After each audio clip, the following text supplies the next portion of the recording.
This is the Troutbitten Podcast. Troutbitten. Troutbitten?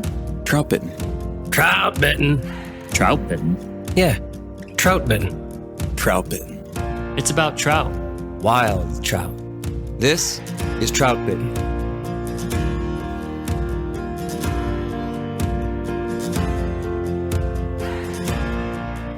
This is the Troutbitten Podcast, and thanks for tuning in. My name is Dominic Swantowski, and I'm the owner of Troutbitten and the author of Troutbitten.com.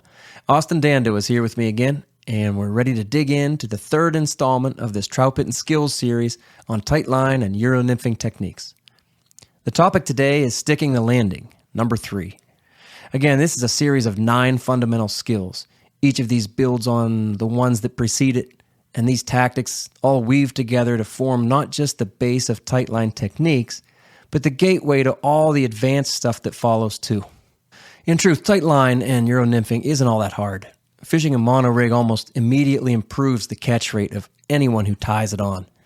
However, it's easy to get things wrong, to just kind of throw the flies around and catch a few more fish without really having good control over the system. But the possibilities, the presentation options available with the ultimate contact and control that we have in these systems opens up a whole new way of fishing flies under the water. We know where the fly is, and we dictate where it's going next. With unmatched strike detection and leader control, it's just fun. So Austin, how's it going, bud? Good, man. How you doing today? I'm all right. What'd you do? I did fish. I took river. The boys were at school, and I got a little fishing in. It's nice and cold out there. Got a lot of snow, so nobody's out there. Nobody was in the canyon. I didn't think we were supposed to get as much snow as we ended up getting. I know. I got more coming down right now. Yeah, same. Were they eating the small stuff again? No, they're just eating egg patterns. Honestly, I didn't change. I fished for 3 hours. They ate the egg, and then I got out of there. Nice. Yeah. I said, there you go. Then I came home and wrote an article and picked the boys up and everything else. It's a rough life. No, it is a rough life, yeah. Joey and I went squirrel hunting for a little bit. No kidding, did you? Yeah, we're back into small game. Did you? Yeah. Did you bag another trophy? No. I mean, he gets another trophy fox squirrel. Yeah. He gets home at 3:45, and I mean, come on, sunset is at 5:15. Yeah. So by the time you get out there, you just kind of walking in the woods a little bit. It was nice though. That's good. You could have called Trevor. We could drug it out for you. That's right. Help me hoist it onto the tailgate. Thanks, Trevor. All right, let's get to the tactics. Okay. Quit goofing around. Hey, actually, before we talk about sticking the landing, let's answer a few questions that we've received on the topics in episodes 1 and 2. Sound good? Sounds good. Yeah, I think that makes sense. And we'll do this a few times along the way in this skills series. So I asked questions on Instagram, and I got a bunch. And 2 of them turned up a few times. So let's answer those questions here. Hopefully we'll clear up any confusion and help improve the techniques a bit. So the first question that repeated a few times is about tuck casting. And that's what we covered in episode 2. So the question is, how do you avoid tangling 2 flies and sometimes split shot while you're tuck casting? Yeah, so that's a pretty fair question. Really, it's not too difficult. The way to control that is with the path of the rod tip. Yeah. It's the same thing as a traditional casting stroke, right? When we come back on the back cast, we let that line fully unfold behind us. Mm-hmm. It's the same thing with when we have 2 nymphs on, when we have 1 nymph and split shot on, any combination of all that stuff. Put an indie on. Yeah. You bring the cast back. It unrolls completely behind you. Once you feel that tug that we talked about last episode, that's when you bring them forward. Mm-hmm. If you bring the rod tip forward too soon, before they've had a chance to totally flatten out behind you, that's when you start to introduce all this extra energy that hasn't been released yet. So it jumps back and grabs itself. I got you there. But without speed, like none of that works. You know, speed in the cast would be my recommendation. We hit on that before. Again, too, like you said, it's so much like a traditional cast.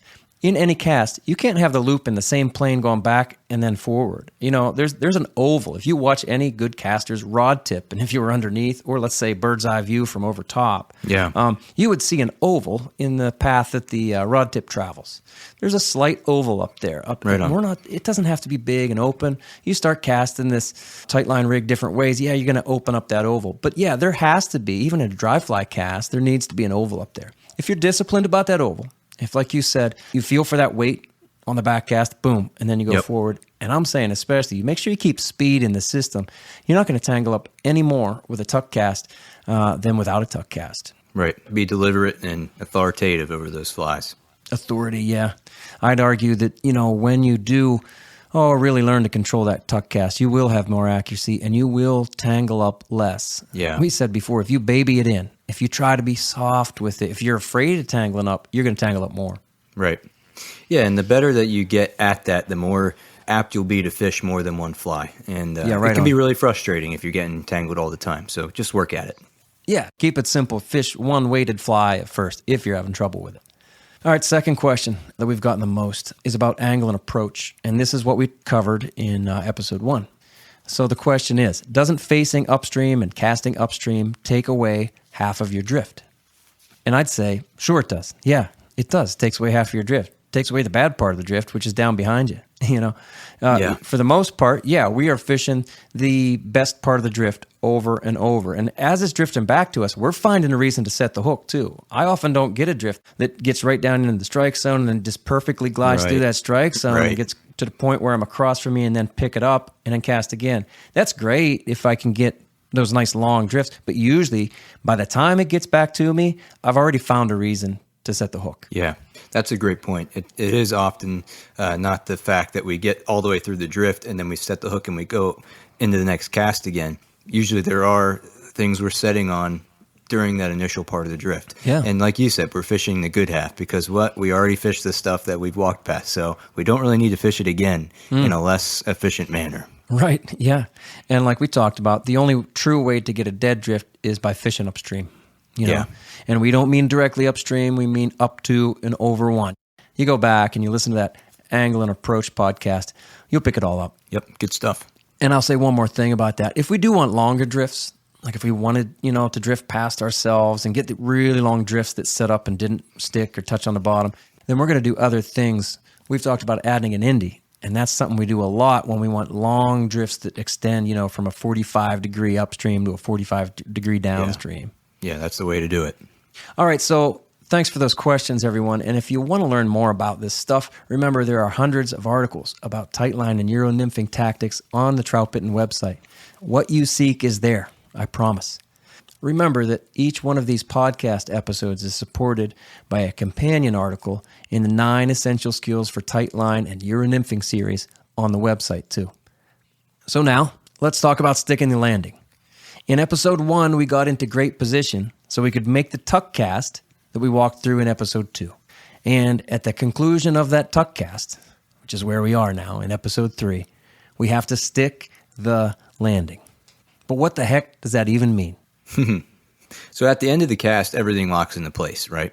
Yeah. Rod tip, leader, sighter, tippet, all in place when we reach the end of the cast. There's no extra movement involved once those flies enter the water. Mm-hmm.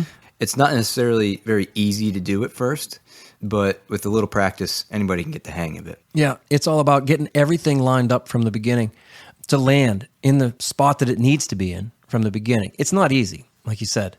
What we're looking for is the perfect landing. We're going to talk about how to do it and exactly what that perfect landing looks like. Of course, it's going to change for every piece of water, for every situation. We're going to set things up differently for every pocket, every drift, really. Yeah. But that's what we're looking for. And the more experienced you become at this, the more you understand how you want to land things. I call it sticking the landing. I guess I've been saying that for a while. It's like a gymnast. That's where the term comes from. You tumble and tumble and tumble, and then they do the flip at the end and land on 2 feet, and boom, their body doesn't move. Yeah.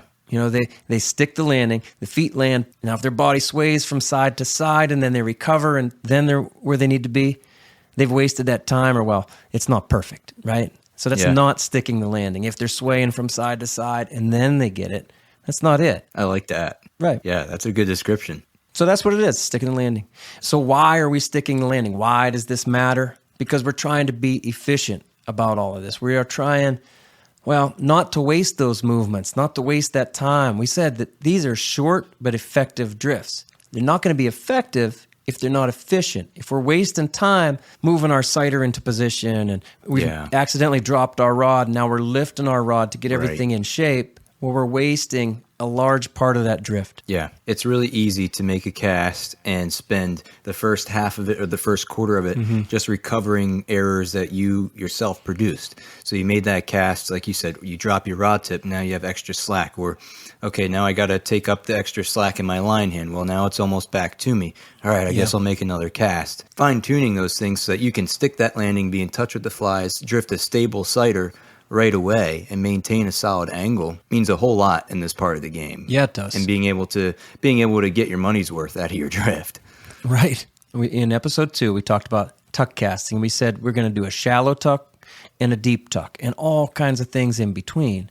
Well, if you do a deep tuck that introduces a little bit of slack, but then you don't have, if you don't stick the landing then and get that sighter and the tippet in exactly the right position, then you've kind of wasted that. You might accidentally be ripping that slack right out of where you wanted it in the first place. Yeah, totally. So we're trying to stick the landing because it keeps all of our options open too for what we're going to do throughout the drift. But let's talk about really what are we trying to stick? I mean, we want to get the rod tip in the position that it's going to need to be in. Yeah. The rod tip really controls everything else. The rod tip then controls the leader angle and the leader position. It controls the sighter angle and depth and the tippet and how much tippet goes in, all of that. It really does start with the rod tip. So we talked about a tuck cast, and what we want to do is stop that rod tip. Stop it.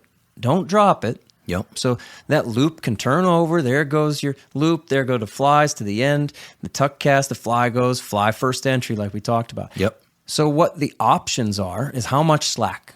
How much slack do you want to put it in with? How much grace do you want to give that nymph to be able to fall? Yeah. And with the sticking the landing concept, think about tippet position. Stick the landing mean put the tippet right where you want it to be. Put the fly where you want it, yes. Great. Find that target. But now, stick the landing on the tippet. How do you want your tippet to go in and to then be above the water? Some of it's going to go in, some of it's going to be above the water. Right. And really, when we talk about tippet position, we're really talking a lot about that's where the slack is going to be. How much slack are we giving it? And boy, it's just inches of slack. It's not much, right? Yeah. I think some of that also depends on the depth of water we're fishing. Yeah. So if we're trying to throw a hard tuck and we want to introduce a little bit more slack in a deeper, maybe faster pocket of water, we're going to allow a little bit more, but not so much that we're getting out of touch or out of control of things. If we're going into some shallower water, we're going to do kind of a shallow tuck and stick the landing and not allow a lot of slack, maybe just a little bit. So those flies fall, they don't look like they're getting drugged down to the column. So it just depends on the water type you're in also. Sure does. And so that's one of the options is our tippet position. We want to stick the landing for our tippet position. And we also want to stick the landing for our sighter angle. That one's really the one we're all going to be looking at the most, I think. That's what you can see the best. Once you find your sighter, you can often find your tippet. And by reading the sighter, you're going to understand what your tippet is doing too, even if you can't see that tippet reflecting in the sunlight. Maybe it's not there. Maybe you can't see it. Right. One of those invisible days. Yeah. Yeah, we want to stick the landing with our sighter angle. And let's say we want to stick it at a 45. Sometimes it's going to be steeper, sometimes it's going to be shallower. But let's just talk about sticking it at a 45-degree angle. That's sort of our baseline. Yeah. If that's what you need, if that's what you're going to need when you get your contact, which is another episode down the line, finding contact. But if that's where your sighter is going to need to be, at 45-degree angle when you find that contact, then that's where you want to stick it. That's where you want to stick the landing. So your sighter starts at a 45-degree angle. Not lower, not like close to horizontal, and then I'm going to pick it up and adjust. No. Stop it. Stick it right at a 45-degree angle. Yeah, that's a great point. That's kind of the way I think about it too, and that's the way I explain it to folks when working with them or fishing with them is when we make that cast and we stick the landing, obtaining a sighter angle right away, and then maintaining that sighter angle through the drift for that section of water. Right. Because when you can do that, one, you're not getting your depth changing very much unless the river bottom is dramatically changing in that short amount of drift you're making. Yeah. Your sighter angle is going to stay the same. So we stick the flies, we stick the landing, we obtain our sighter angle, and then we drift and maintain a consistent angle through that drift. Right on. Especially once I find the strike zone, that's when I really decide, okay, that's the angle I'm going to keep on my sighter. Right. And often, if I know the water or if I've already drifted through it a few times, then I know that angle I'm going to need with my sighter, and I'll stick it right there. Exactly. That's cool. Yeah. All right, short break here. And let me mention, listen for the discount codes that our sponsors often provide in these ads. For example, Devin is going to give you 10% off by using the code TFF10. So please support the sponsors that keep this Troutbitten project funded. Tactical Fly Fisher was started in 2015 by Fly Fishing Team USA angler Devin Olson, with a mission to bring American anglers the techniques and gear that dominate the international competitive fly fishing scene. While you may have no desire to compete, you can still benefit from the same strategies which competitive anglers use to make them more successful on the water. Whether you want to buy your nymphing rod, a stillwater fly line, or just some hooks and beads to fill your fly box, we've got you covered. And our teaching materials will help you learn how to use whatever products fill up your cart. Head on over to thetacticalflyfisher.com and use the code TFF10 to get 10% off flies, fly tying supplies, or terminal tackle. Your fly in the presentation given is only as good as your tippet. There's no denying that the right flies are a key part of the nymphing equation, and so is the right tippet. Fulling Mill Masterclass Fluorocarbon has the lowest refractive index on the market. It's also dense, durable, and super strong. Pair that with the Fulling Mill tippet rings and their new Masterclass monofilament sighter, and you'll be in top shape. Fulling Mill tippet is available from 7X to 04X. Stock up at foolingmill.com or ask for it at your local dealer. So another thing is leading angle. Now, not sighter angle. We've already established sighter angle, but leading angle, that's usually directly downstream. Usually we want to lead the flies directly downstream.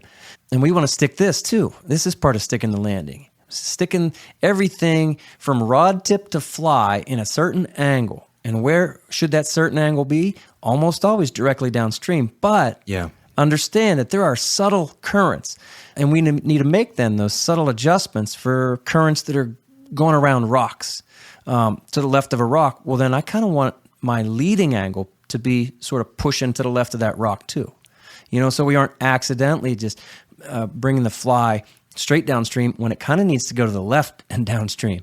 And these are real subtle, but again, advanced kind of techniques that the more you do it, the more you start to go, oh, that made a big difference. Right. I got a much better drift.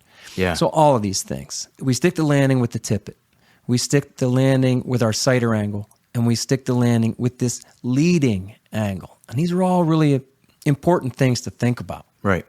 And then that begs the question, well, what should my angle be? How do I know if it should be steep? How do I know if it should be shallow? Yeah.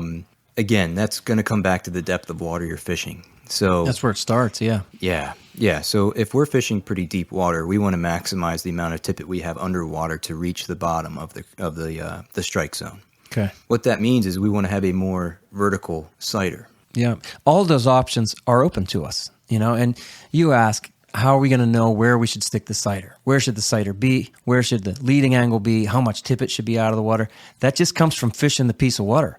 I always say, if you walk up to a new pocket and you get the perfect drift on your first drift, like pat yourself on the back, like good guessing, because that's what it is. You get up there, and even if you know the water and you've fished it 50 times in the last year, it still takes some figuring out. Things change. And it takes a few drifts to get that perfect drift, and then I'll move on. But on my second, on my third, on my fourth, fifth drift through one lane, boy, by that third drift, I know where I need to stick my sighter. I've learned about that piece of water. Yeah. And not just stick the sighter, but now I know how deep things need to be. Again, like how much tippet I'm going to put in the water, how much slack is going to be in that tippet. And I for sure know that leading angle that I talked about that goes to the left of that rock a little bit. I learned that probably on the second drift, Right on. Yep. Yeah, those first couple of drifts I always consider kind of like data gathering. There you go. Okay, there's a rock here. That's where that little bump is. Okay, I'm going to lift a little bit when I get to that rock. I won't get snagged. Okay, here this current swirl is going to tug on me a little bit. That's not a fish probably. That's probably that current swell again. I'm just going to lead it through that point. Okay, now I'm back in touch again. And you kind of get those things downloaded and then keep it in your mind for the next cast and fish upstream. I love it. Download it. Data gathering. Yeah, making Bill proud. That's right. Now, that's really what it is. And to me, that's refining the system. Refining not just the system, but the approach, and then refining each lane and each seam. That's a fun way to fish. Yeah. That's where you can stand back and watch somebody fish, and you'll say, man, he's been fishing that same spot for 10 minutes. But if you rewind the tape, you'd see, no, he actually moved over 3 or 4 feet every couple minutes. And in those, in the 2 or 3 minutes that he was fishing one lane, he was, data gathering and then downloading it all and making it better and better and better. And the reward there is that lots of times when you do get that perfect drift, bang, fish eats it. Right on. That's fun. That is fun. Many times, that's what it takes. You can just go up and fish a piece of water, or boy, you can refine it and get great, perfect drifts, and then the fish eat it. I love that. Yeah. I have a lot of memories of us standing in some deeper water in the wintertime in various rivers and watching you indicator fish long pools and slowly changing the depth, slowly changing the weight, for a good while at a time. Entry. Yeah. And then finally, there it is. Yeah. Sure enough. Yeah. And a lot of times we can say, oh, that's a good one. Ooh, right there. Yeah. And then a fish eats. Right. Yeah. All right, so how do we do this? How do we stick the landing? I'll start by going back to don't drop the rod tip. Don't drop it. Don't reach with your arm out like so many, videos and photographs show you. Here I'm tight lining, so I got my arm extended with no bends from my shoulder to my fingertips. No, don't reach. There are many good reasons not to reach, but one of them is when you reach, it is very difficult to reach but not drop the rod tip. You have to bend your wrist way up if you're going to keep the rod tip up. It's very unnatural, so nobody does it. That's true. Anyway, stop that rod tip. Stop it at 10 o'clock, maybe a little bit further, maybe a little bit higher. If you stop the rod tip, the tuck cast can unfold and go down with a fly first entry. Yeah. And in order to get that, speed is everything. Again, tying back into kind of that same theme. Yeah, so pay attention. Be deliberate about that speed. Pay attention about that accuracy, the juice you're putting in the cast, right? We still got the juice in the cast. You have to have sticking the landing. You got to have juice. You do. You got to have the juice in the cast. You do. That's the only way everything's going to turn over. And the only way that you're going to have control over sticking the landing in these elements of slack and the sighter angle and the leading angle is with that speed and that authority over how you want everything to land. It's up to us, but it really starts with the tuck cast, and then you have to know where you want everything to be and put it there. And that starts by having good control over that rod tip. So what happens if we don't stick the landing? Yeah, so if we don't stick the landing, we spend half the time of our drift, the most valuable time of our drift, trying to recover all of that stuff. So we're trying to recover slack. We're trying to lift our rod tip back up to the correct height. And, man, that drift is mostly over. Okay, pick it up, do it again. Yeah, it's just a waste of time, really. When we don't stick the landing, you're searching for things more than fishing. You're searching to get your control and your contact. We're going to talk about that in upcoming episodes. You'll be searching for all of those things because you haven't stuck the landing. They're so much harder to find. Yeah. We want to get everything in the right position from the beginning. Stick the landing. Another thing that happens if we don't is just drag. Drag sets in. Yeah, good point. As you're trying to correct one thing, then the current pulls your flies sideways and it pushes your tippet around, and now drag just sets in. And drag's the enemy. Yeah, right on. Bad things happen. I'll say this is sort of my pet peeve. I watch so many anglers get a nice tuck cast, but then they lay the rod tip down, and then they'll pick it up. Don't do this. We talked about it a little bit in the tuck cast episode, but it's really bad form to tuck cast and then lay the rod tip down. The tuck cast introduces all those good things that we've talked about. And when you lay the rod tip down, now you've just laid a bunch of line on the water. You've taken away all your good tuck cast stuff. Yeah. Right. Bad things happen when we reach, and bad things happen when we lay that line down on the water. There are times when we lay line on the water on purpose for extra distance at long distances, and sometimes we'll float the sighter. That is not what we're talking about. We're talking about the baseline stuff here, and even when we do things like floating the sighter, we still tuck the flies in and then lay that sighter on the water in exactly the right place, exactly where we want it. But anyway, this isn't about floating the sighter. Don't lay the rod tip down, Yeah. Keep it up there And that's how you can stick the landing. If you lay the rod tip down, you are not sticking the landing. That's a good point to differentiate the two between floating a sighter at distance versus casting too far and ending it up happening to you. Because I think that is one of the reasons it accidentally floating the sighter. Exactly. So if we start casting too far too soon, like we talked about earlier, we could pick up some of these bad habits because it's pretty difficult to cast far away and stick a landing. It is. So what we end up doing is having line fall in the water. Yeah. Instead of waiting more and getting closer, we end up making these half-hearted attempts at sticking our landing when really we're dropping slack down and picking it up and dragging stuff, and we don't want to do that. That's a great point. So a lot of these refinements are pretty difficult. I mean, a lot of very good tight line anglers that really want to take the next step. So they've been doing it for a while, and they'll have some ingrained habits. And it can be really hard to break those habits and to refine the system and to get better at not dropping that rod tip. This seems to be one of the hardest ones to break, one of the hardest habits to get over. But it's a deficiency. Dropping that rod tip is really bad for you. It's not a style. Yeah. I've had people say, well, it's just the way, that's sort of my style. I'm like, it's not a style. It's bad form. Right. Because it leads to really an unmistakable loss of control and then more drag in the system. An unnecessary line in the water just takes away our tight line advantage like we've talked about. Yeah, I'm glad you brought that up because I don't think it's something that's talked about very often. Dropping a rod tip? Yeah. No, I don't either. And in fact, I actually see it in videos shown a lot. Well, here, I'm just going to finish my cast all the way forward, and that often happens from what I see. People often will drop that rod tip because they're trying to get as much as they can out of that cast that didn't have enough speed in the first place. Okay. Yeah. Okay. So they'll push and push and push, and by the time you're done pushing, that rod tip's all the way down, and then they'll lift it up. Yeah. Now, if you do it super fast, you can actually still get a good tuck cast out of it, and you can stick the landing. But that's not usually what's going on. Yep. Anything else, Austin? I was going to mention something when we stick the landing. Yeah. I'm often surprised at how little you have to move the rod tip at first. But I think sometimes we stick the landing and we want to start moving right away. I like what you're saying. If you stick the landing, boy, you don't have any corrections then. Everything's right. It's where we want it, and it's ready to drift. And like you say, you don't have to move the rod a whole lot necessarily. Unless the water's really fast. Now, you've stuck the landing. You've given it a little bit of slack. You don't want to pull that slack out, so you're hardly moving the rod tip. Right. And there are no, again, corrections really to be made. Yeah, because those first couple inches of slack we give the flies, they're not necessarily racing down the river. They're dropping free fall. So if we start moving the rod tip while those flies are dropping free fall, well, again, we've counteracted what we're trying to do. Yeah. So let them fall just for the moment, and then we start moving the rod tip downstream. That's great. I love it. That's really cool.